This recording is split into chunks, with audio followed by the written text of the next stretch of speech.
In an evaluation of existing materials, I concluded that there are barriers to a lot of traditional materials that we use in classrooms. Text-based materials, the barriers include that they require students to see, decode and comprehend written text, and process visual information. The barriers for audio-based materials are that they require students to hear, identify key points, process oral information, and be physically or cognitively able to take notes. And image or graphic-based material has barriers that require students to see and process visual information. So we need to be mindful of, again, it connects back to learner variability as well, of the barriers of a lot of the materials we use, and that way that will remind us of the importance of having a variety, multiple representations, and choice for how students learn best. The materials I would use for my activity and learning goals and learning paths would include manipulatives, options for physical action, technology, options for comprehension, print materials, also options for comprehension, math reference books, both text and online, options for comprehension, headphones, options for perception, self-regulation, executive functions, classroom space conducive for independent and partner work, consideration made regarding UDL practices. So when I think about the supports that need to be put into place within the learning environment and what should be portable in the learning environment, I think of already existing would be the tables, chairs, anchor charts, and word walls. And then portable would be technology, pillows, clipboards, math notebooks, individual whiteboards, and manipulatives. So it would be important to have things that are stable, that students can rely on and know areas in the room where they can find things and go to, but also materials and supports that are portable that they can move with around the room. When thinking about school-based learning environments and how they should be constructed to facilitate learning, we should really have classrooms that are set up for success. Children should be in a routine of collaboration, reflection, and progress monitoring, and this shouldn't be done in isolation. The most beneficial things that we can do for children are across the board in many classes and also school-wide. Using sentence stems for reflection, collaboration between classrooms, and presentations, like in my case, having the kids present their best day ever, maybe to their reading buddies or their chapel pals at school. Having a teacher actively engaged in moving around as a facilitator, communication and feedback that could be oral, written, online, text, able to play through an audio file, or even using images. And again, it should really be ingrained in the school, this idea of collaboration, communication, and critical thinking for all to feel supported and for UDL to really facilitate learning. The final step of my learning experience design is a little reflection. So when I was thinking as an individual about how to apply design thinking to this process, I really went back to the UDL lesson planner book and step-by-step guide to prompt my thinking and design. I felt like that book was so worthwhile and have been referencing it quite a bit, even with my summer school classes that I've been teaching for rising 5th and 6th graders.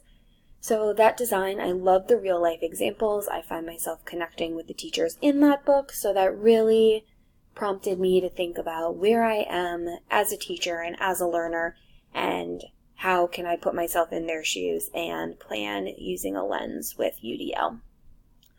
Also, the articles and the research that were shared through this course, I went back to and reread and accessed, as well as just like going into YouTube and typing in UDL in a classroom just to kind of, again, feel what it would be like to be in a classroom where a teacher was planning with that.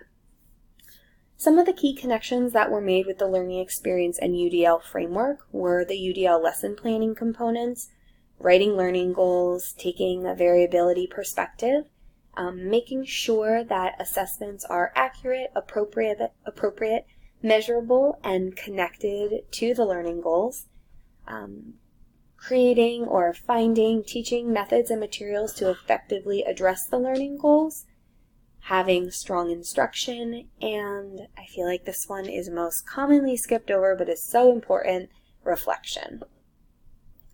Learner variability was addressed in the different components of the learning experience, and it was huge. Really, learner variability and the learning goals, I feel like, are what drove the entire process. So after defining the learning goal based on the standards, learner variability was everything. Who are these students? What gaps do they have? What background knowledge do they have? What content and skills do they have from the year before? It really impacted everything, including the assessment, the teaching methods, the materials, the media, the learning paths, and the instruction. Learner variability is directly connected to every aspect of this learning experience. Their goals, the learning path, assessment, and how they demonstrate the depth of their understanding in unique, creative, and flexible ways. My choice for completing this assignment, I think, was pretty 50-50 in terms of enhancing but also inhibiting the way the process and product of the assignment was completed. So I made a choice to work independently, which definitely impacted, obviously, my collaboration and my ability to enhance my work through feedback. So the process of the assignment was much different because accountability was purely in my control. So the product of this assignment is my own work and thought without real input from others, their creativity, their expertise, or their feedback. So in that way, I definitely think that the assignment was not so positively impacted because it is just one perspective and one point of view. However, on the other hand, I think that my choice also enhanced the assignment because it's my authentic work and shows my understanding for what it is. I think getting feedback from you on how I did in this assignment is going to help me reflect on where I am as an individual teacher using UDL, and then will help me set goals for moving myself forward so I can then take this work into my school, working with both students as a math teacher and as my colleagues as a math instructional coach.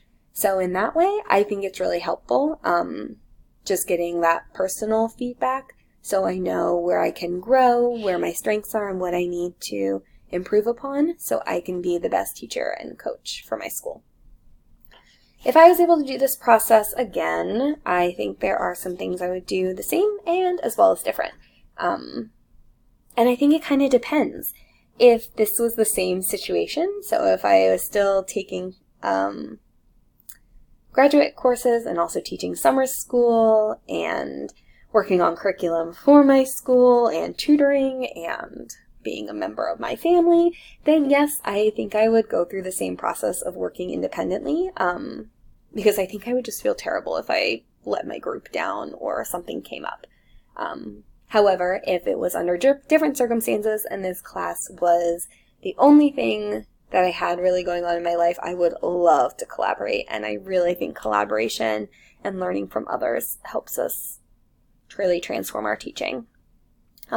But as far as the process that I went through to design, I think I would still use the UDL plan book text as my primary resource.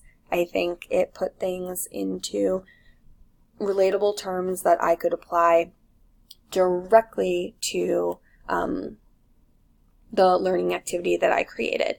And it was very clear and very explicit and did a wonderful job of connecting the many components of UDL. I think that if I did the process again, it would also be different because I think depending on when I go through this process again, will depend on the kids that I'm kind of using a lens to plan the activity for. So I kind of challenged myself with this one. I, like I said, am a math teacher and math instructional coach. This year at my independent school, we have a brand new to teaching third grade teacher joining our school. So I did want to take it upon myself to focus something around third grade that I could use to support a new teacher and kind of have a model for her or run an activity by her. And that was out of my comfort zone. I'm definitely an upper elementary, middle school teacher. So it was a good challenge and one that I hope will be supportive to a new teacher. And I also really love the opportunity to connect what I'm doing in the graduate program to my current role. So I think something else that I would do as I think about this process is make a sketch for myself of a document or create something in Google Docs, almost like a PDF that I could type into to plan out an activity for UDL. I felt a little scattered as I was creating this, and I felt like I had a lot of like directions and things to fulfill. So I think if I went through this again, I would be a little more cognitive of my learner variability and create a graphic organizer to help me better organize my thoughts. But overall, I really enjoyed this experience, and it was powerful to see the connectivity, and also felt good to be able to identify the things in UDL that I feel like I'm already doing, and then also to be able to set goals for both my summer class and for the upcoming school year. So thank you so much for your support this semester, and I really appreciate it. I hope you have a great rest of your summer. Thank you.